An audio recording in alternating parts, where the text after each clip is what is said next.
अखिल कोयना पुनर्वसन सेवा संघाच्या वतीने मुंबई येथे आझाद मैदानावर आंदोलन सुरू झालं असून त्याची दखल मुख्यमंत्री एकनाथ शिंदे यांनी घेतली। आज 3 जुलै रोजी विधिमंडळात या संदर्भात बैठकीचे आयोजन केलं आहे। त्यामुळे या लढ्याला यश येईल अशी अपेक्षा कोयना प्रकल्पग्रस्त आता व्यक्त करतात।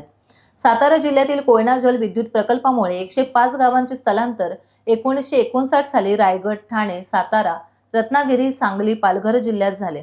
त्यावेळी पुनर्वसन कायदा अस्तित्वात नव्हता।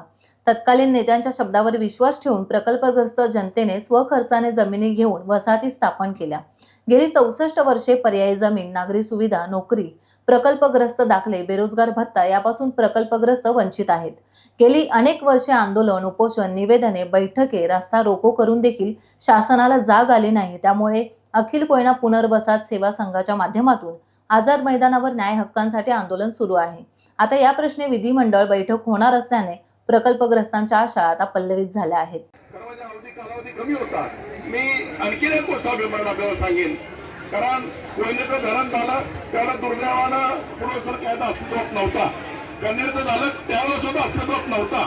परंतु मी तुम्हाला या ठिकाणी टाइम्स डिजिटलला लाईक करा, सबस्क्राईब करा, शेअर करा आणि बेल आयकॉन दाबायला विसरू नका। पाहत रहा टाइम्स डिजिटल।